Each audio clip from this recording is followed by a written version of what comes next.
آی دکتر، روز سوم بود که فهمیدم دنیا 2 روزه. توی نظام بزن قبلا هم بود، مدت یک شاهدیم که جناهای مختلف دیگه به هم نیش و کنایه نمیزنن، مستقیما فک همو میزنن. دلیلش چیه؟ این یک سوال استراتژیکیه که من از شما میپرسم. جنگ و دعوا که خب تکراریه، ولی این روند بعدی اون مسابقه قبلیه نیست. این اصلا یه داستان دیگه است، یه تورنمنت دیگه است. بعد توپوزی اتمی وضع پولی و اینا هم روش، خلاصه بگم که ناجوره. تازه تو همه رده ها هست، تو فقط یکیشو دیدی.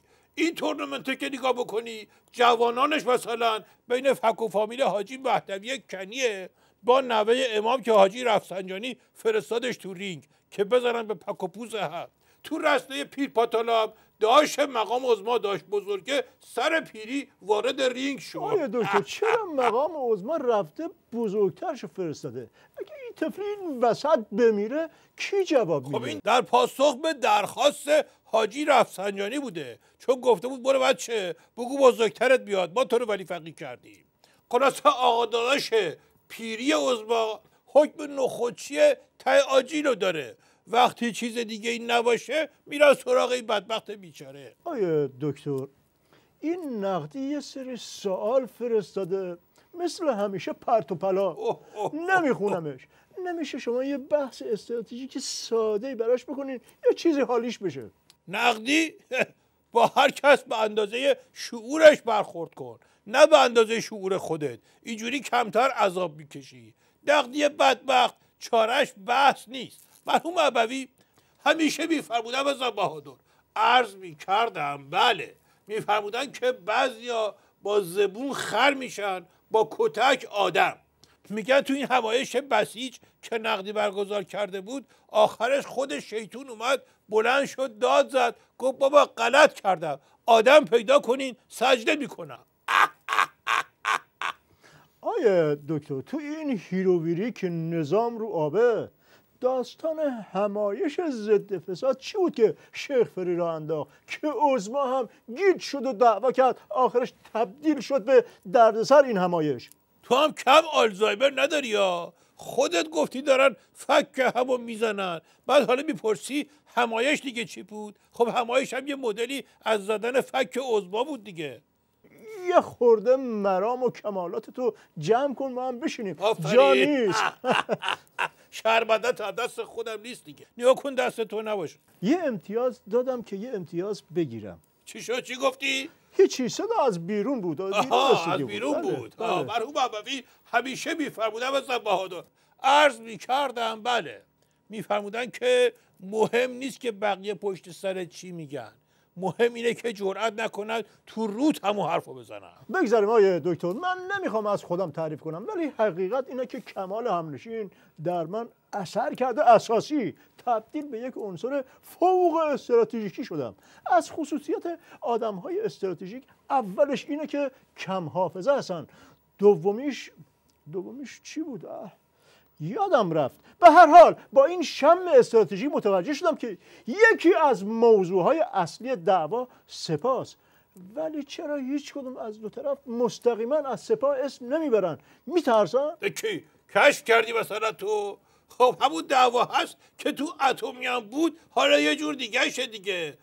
عظمای بدبخت مثلا چه کار کنه این وسط؟ تحریم زده فکش صاف کرده، بعد پای درمونش که زدن زیرا به سپاه باشه مثلا میتونه بیاد؟ تو که شعور داری؟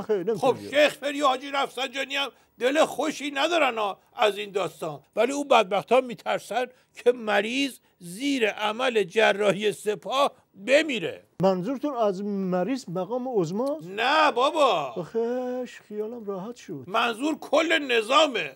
تو سوال میکنی مثلا حاجی رفسنجانی نگران حال عظما باشه؟ نگران خودشه. مرحوم ابوی همیشه میفرمودن بزن بهادر، عرض میکردم بله، میفرمودن که مشنگه رفت پیش فالگیر، فالگیر دستشو نگاه کرد و گفت متاسفانه فردا شریکت میمیره.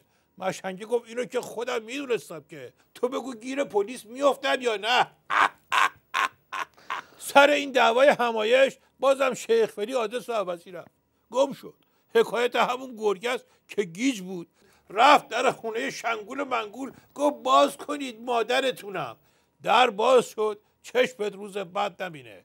یک خرس گردن کلفته مرسی هیکل که باقی خرسام ازش میترسیدن اومد بیرون گفت وای رو اعصاب ما راهپیمایی گذاشتی. شنگول و منگول 10 سال اینجا رفتن. آخه شیخ فری به این قیافه میاد شنگول منگول باشه؟ حتی احمد خاتمی هم فهمید تو نماز جمعه راهنمود داد که نباید این کارو بکنی. تو هم این مثال زدنت آدم قد بود. آخه راهنمودو باید کسی بده که فهم و شعور راهنمودو داشته باشه. مرحوم ابوی همیشه میفرمودن بزن بهادر، عرض میکردم بله، میفرمودن مشنگه اومد راهنمود بده، گفت همیشه تو زندگیتون عین درخت فندق باشین. الان یادم نیست چرا، ولی خواهشاً شما باشین. دمتون گرم، بعداً جبران میکنم. یعنی حاجی خاتمی به عنوان امام جمعه موقت فهم و شعور راهنمون دادن رو نداره؟ دهن منو باز نکن دیگه. بدبخت بیچاره هر رو بر تشخیص نمیده، تو هم گرفتیش. خدایا کیفیت و فدای کمیت نکن، کمتر خلق کن ولی آدم خلق کن. در مورد اینکه هر رو بر تشخیص نمیده، مرحوم ابوی همیشه میفرمودن بس بهادر، عرض میکردم بله، میفرمودن که مشنگه رفت آموزش رانندگی. میخوام بگم که وقتی هر رو بر تشخیص نمیده یعنی چی؟ مربی پرسید میدونی گاز کجاست؟ مشنگه که فکر کرد گفت آره کنار یخچال دیگه. مربی آموزشگاه رو تعطیل کرد، رفت آفریقا ایبولا بگیره. آیه دکتر این داستان تهاجم فرهنگی و اینا هم جدی است. انگار شیرفلکه زهر رو به منبع بسیجی وصل باشه. من به چشم خودم دیدم با هر توپوزی که نظام تو مذاکرات میخوره یه سری از این بسیجی ها دلواپسا میافتن اون طرف. آیه دکتر اینا مثلا قرار بوده همین چیزا رو حفظ کنن، خودشون دارن میافتن. مرحوم ابوی همیشه میفرمودن بزن بهادر، عرض میکردم بله، میفرمودن که مشنگه واسه باغش سگ خرید بس که دزد نیاد، سگه رو دزدیدن بردن. دکتر لطفا جمع‌بندی هم خودتون بکنید، من حسابی گیج شدم. با این وضعیت پخش و پلا میخواستی گیج نشی. وقایع زندگی کلا 2 جوره. اگه خوش بگذره اسمش خاطر است، اگه فکت پیاده بشه اسمش تجربه است. یعنی عظما همش تجربه است؟ نه خیر اینجوری نیست. خیالم راحت شد آیه دکتر. گفتم وقایع زندگی. اینی که عظما داره بدبخت که زندگی نیست که. در خونه همه رو خوشبختی میزنه، در خونه عظما رو بدبختی زده، باز کرده، رفته نشسته توش، دوست داشته‌هاش هم دعوت کرده با هم همونجا جا خوش کرده. یعنی دیگه هیچ درمونی نداره؟ حالا من براشون یه تجویزی کردم. خیالم بازم راحت شد. چند بسته خاک براشون نوشتم، هر 8 ساعت یکی بریزن رو فرق کله خودشون. آیه دکتر بازم مثل همیشه رو اعصاب من خطی کردی. من خطی کردم. من تازه خاک شدم. آقا مقام عظما از شما انتظار داره.